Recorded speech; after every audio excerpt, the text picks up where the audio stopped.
Welcome to the Bedroom to Boardroom podcast with me, Noel Reeves, the podcast that aims to help and build a community of SME business owners to support and guide, and also to provide real life experiences from other people. Today, I'm joined by Nick and Ryan from Unstoppabl. Guys, welcome to the show. Thank you for having us. So we want to start just by giving a bit of intro to you guys and who you are and what Unstoppabl is and how it helps business owners. So we're a health and fitness coaching company, and we do a couple of things. The first thing that we do is we do one-to-one coaching, which is an individual with a goal, and we do that from completely online. How that looks is we always look at exercise as one part, nutrition. We look at people that might have an injury and how they can overcome that as well. Sleep's a massive part of what we do as well. Working on somebody's mindset. And offering a lot of accountability and support throughout that process. So that's the first thing we do. Do you want to explain? Yeah, sure. So on the other side, when we're talking to business owners, we say if your staff were able to perform maybe 20% better, what would that mean for your business? If you're able to retain your staff rather than having to continually recruit new staff in, if you look at your onboarding process and how you look after your staff and what their well-being is like in the workplace, all of the stuff that we do on the personal side translates into the individual, into the corporate side. Because we've both been in situations before where we've maybe not been our healthiest, and I'm sure we'll come on to that in a second. But we know the impact that has on the person and also the business or the career. I think it's that thing as well is you can book as much focus time in your diary, but if you're still sat in the office, someone's still going to knock on the door. Someone's still going to come in, the phone's still going, still looking at your watch for the notifications coming through. Whereas when you're out for a run, or you're in the boxing ring, or on the track, it's a case of there's nothing else. There's just you and whatever you're doing at that particular moment in time. And that gives you that clarity to be able to take yourself away from all those sort of external factors that affect you. And it gives you, from what Ryan says as well, gives you a massive clarity of thought.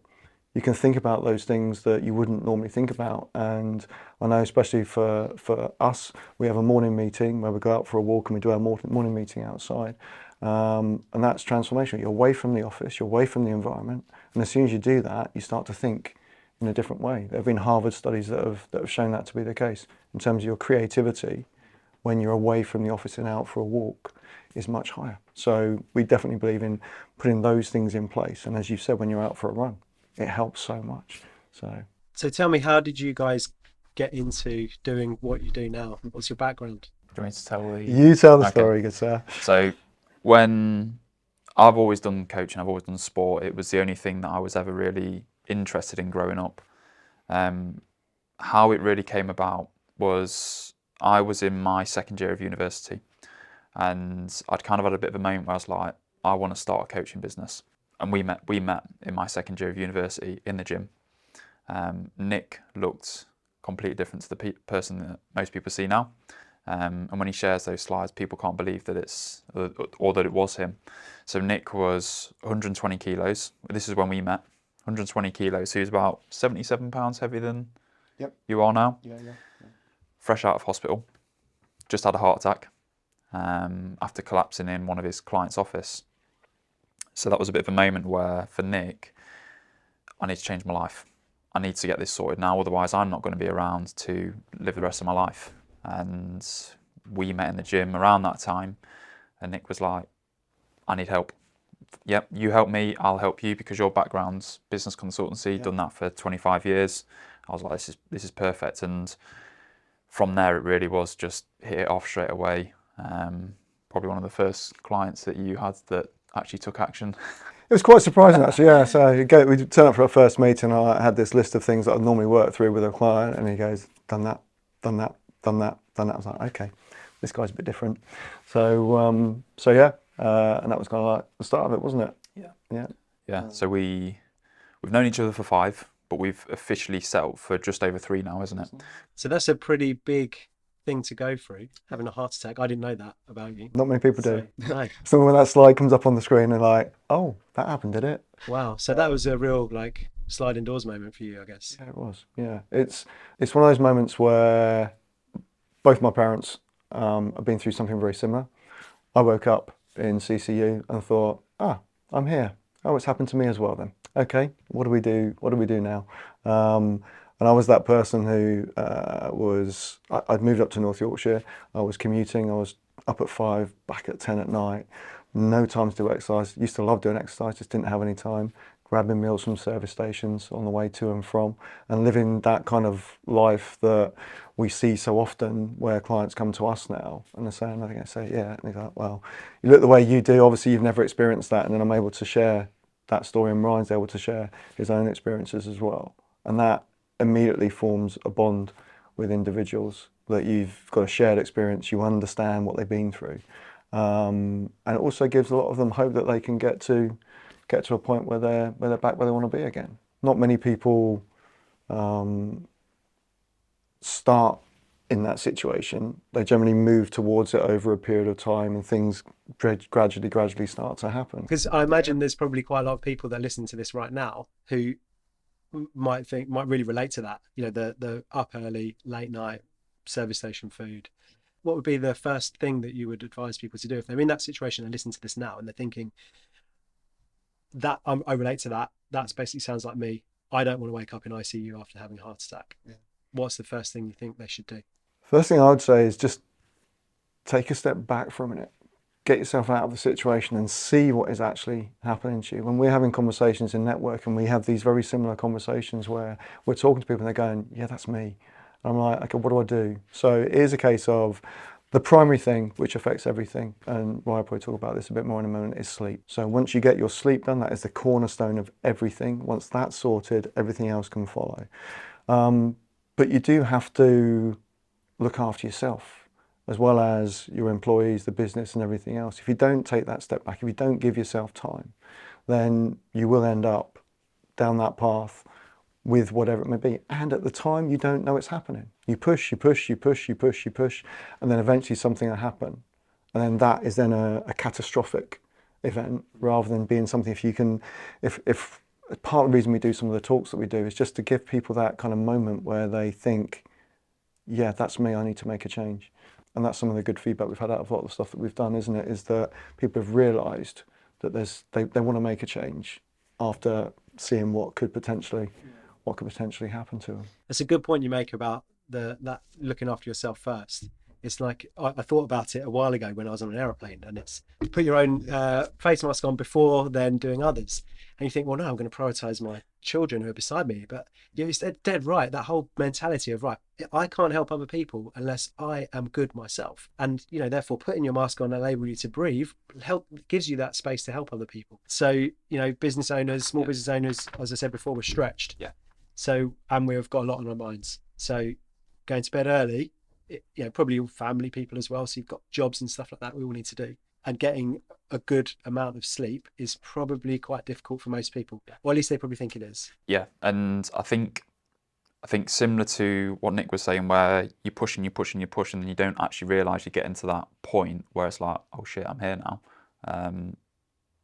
I've gained X amount of weight. It's the same with your sleep. There's things that we will go over with the client where it's like, are you doing that? Are you doing that? No, I used to do that. No, I used to do that. And it's like, right, okay, so we need to start putting these things back in place. And it's such a powerful tool that most people don't utilise. People that aren't getting the 7 to 9 hours recommended a day, 13% more likely to develop depression. If you look at companies that employees are coming in and not getting enough sleep versus people that are getting somewhere between 7 and 8 hours of sleep a night, they are 20% less productive. It works out to a lot of time lost. I can't remember the exact figures off the top of my head, but it's good for everything. It's good for your health. It can improve your mood. It can improve your energy levels. It can decrease your risk of depression, diabetes, anxiety, those kind of things. But it can also make you way more productive when you look at people that are getting enough of it. Obviously behind this and how you guys help other people, that's really interesting. But for this podcast and talking about taking businesses from a bedroom to a bigger business with a boardroom, whereabouts, you said you're 3 years in on your journey. How is that going? What are the challenges that you guys are facing at the moment? So our aim this year is to grow the coaching side of the business to the point where we can start to take ourselves out of that part of the business and bring some coaches in that have got the same philosophy and are trained by us and have that unstoppable way of doing business that we do. We're looking to grow the corporate side of the business as well, getting involved with more companies. We work also with a drug and alcohol rehabilitation charity down in Leicester called the Carpenter's Arms, and we go in there every 16 weeks and deliver part of the course to the residents there. I'd like to grow that side of the business well, and there are plans afoot to be able to do that in the private sector as well as the charity sector. Something that's really stuck with me since we started, I've always been quite a growth-minded person. I've always liked the idea of growing. And Tony Robbins said a quote, and it was, the biggest bottleneck in any business is a business owner. And it gave me that moment where I was like, I truly believe that, because I think to grow the business, you need to grow the individual. And I have to say, when we've listened to a lot of talks, and remember the first time you did the Grant from Business Club, and it was just the way you spoke was more on the growth side. It was somebody that had worked on themselves to get them to a certain point, and I think that then reflects the success that person has in business. So I think for anybody that listens to this podcast, a business owner and SME, growing the business owner or the people within that is so important, and that can be from personal development, it can be the health, it can be the fitness. It just really helps, I think. I think also as well, being open-minded. It's the one thing that I've definitely learned over the last 3 years, is that when you take so many businesses through that process, you think you know everything.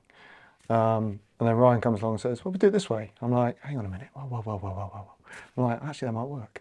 So going through that process of being open-minded, being open to ideas, there's a million people out there with lots of fantastic ideas. Listen to them, and never shut down anything. As even if you've been through the process before, it's a different day.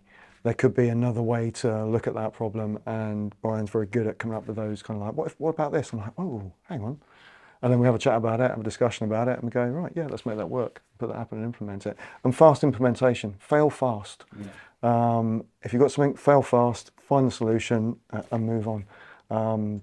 Never procrastinate around decision making. Make the decision based on the information you've got, fail fast and get to the next bit. So I ask everybody about a book recommendation. So in terms of for business owners, you know, there's loads of business books, but there's loads out there. So I just wanted to see from your perspective, or anything you'd recommend that people read. Stephen Covey, 7 Habits of Highly Effective People. Yeah. There was I can't remember all the 7 habits, but there was one around the time stuff and planning. I do need to read it again. And that's been game changing for the way that we plan our days. So the 4 quadrants, what's urgent, what's important, what's not urgent but really important, the other 2 as well. And then you just separate them out and you can go, right, here's where I need to be spending my time, because how many business owners are spending their time on tasks that could either be outsourced or aren't moving the needle in the right direction. And I think that's been a massive focuser for us. The whole book's amazing, and it's very growing the individual that's running the business. So yeah, 7 Habits of Highly Effective People by Stephen Covey. Yeah. Nick, have you got one? What we deal with on a daily basis is changing people's habits, and that's a really powerful tool. And if any business owner hasn't read Atomic Habits, they need to. If they want to get from where they are to where they want to go, chances are they're going to have to change something to get there. It's what we do and help people with on a daily basis. So that book can be a really good, just makes you think. Yeah. Thinks about the way in which you do things. It explains why you do things as well. How we're sort of mentally hardwired to act in a particular way. And if we want to change that, it can sometimes be difficult, but even understanding that makes the whole process easier as well. Make it that simple, that easy, that there's no barrier to actually doing it is so important. So just those small little changes that you start to make that gain momentum, and before you know it, you've made a change and you've stuck at it for 6 months. Yeah, nice one. So thank you very much for your time, guys. I really appreciate your input. I've really enjoyed it. Thank you. Thank you. Pleasure.